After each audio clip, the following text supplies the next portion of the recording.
बेरगावनि sericulture मावखुलियाव एफार्टनि बानजायनायाव जि दाग्राफोरनि फोरोंथाय बादा बेखेवदों। दिनै सेरिकालचार मावखुलियाव जि दाग्राफोरनि फोरोंथाय बादाखौ बेखेवनानै होयो बिटिसिनि सेरिकालचार बिफाननि मावफुं सोद्रोमा दावबायसा बर'आ।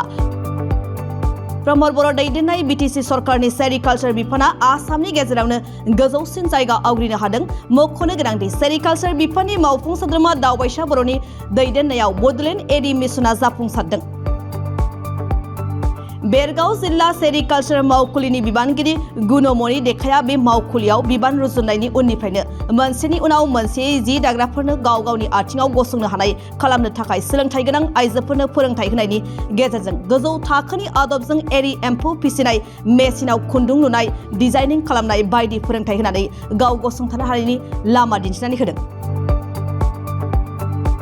दिनै मावफुं सोद्रोमा दावबायसा बर'आ बेखेवनानै होनाय जि दाग्राफोरनि फोरोंथाय बादायाव प्रफिटनि मनीष कुमार जैन, नोडेल बिबानगिरि एफार्टनि रनजित कुमार बाथारचार्यआ बाहागो लायो। बे हाबाफारिखौ दैदेनो बेरगाव सेरिकालचार मावखुलिनि बिबानगिरि गुणमणि देखाया।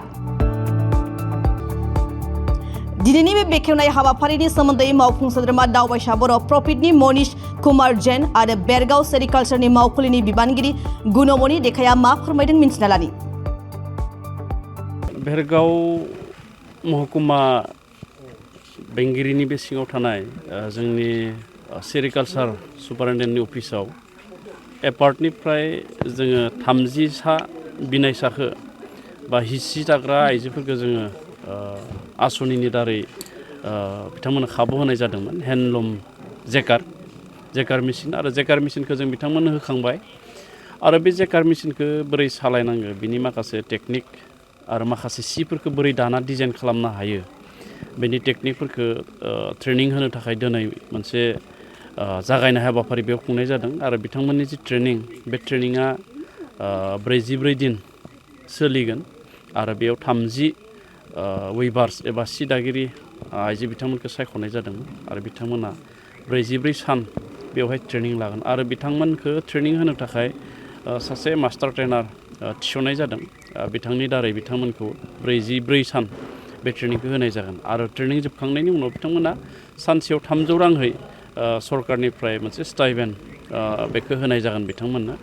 दा लोगोसे आं मिजिंथिगोन जोङो सरकाराव फैनायनि सिगां रायजो राजानो मोनसे खोथा बुंदोंमोन, 1 भट 1 जब आरो बियो दिनै फुलफिल जानायनि बिथिंजों थांगासिनो दङ। मानो होननानै बुङोब्ला जोंनि बिटिआर सरकारनि आखायाव जेसेबांखिनि डिपार्टमेन्ट दङ बे डिपार्टमेन्टफोरनि गासैबो खामानि मावनाया जागायबाय। जोङो मिशन मदआव खामानि मावदों आरो बिनि दारै जोंनि रायजो राजाफ्रा ट्रेनिं लानायनि उनाव रांखान्थि अनसुंथाइनि मोननायनि उनाव गावनो गाव मोनसे खामानि दिहुननानै मावनो हानाय माने केपासिटिखौ बिथांमोना खालामना लानो हादों आरो बेनि गेजेरजों बिथांमोना गावखौनो गाव रांखान्थि भाबै साबलम्बि खालामनो एबा रांखान्थि आरजिनो हानाय खाबुखौ बिसोर बानायना लादों। दा बेखायनो 1 भट 1 जब माने मोनसे भट होनायनि उनाव बिथांमोननो जों मोनसे खामानि होनाय बियो प्राय 80% जाफुंनानै दं।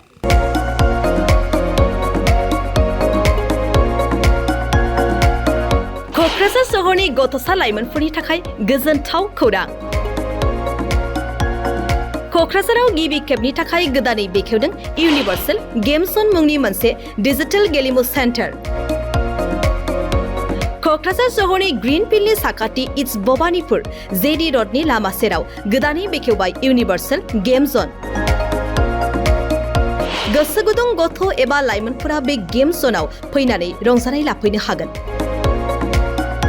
गोदानै बेखेवनाय बे इउनिभार्सेल गेम जोनाव गुबुन गुबुन रोखोमनि गेमफोर जेरै horse riding, claw', machine, virtual reality, हेमार, एयार हकी, पाइरेट्स, फ्रग, माग, shooter, bike racing, car racing, basketball, पान्सिं बायदि बायदि गेलेमुनि रंजानाय लाफैनो हागोन।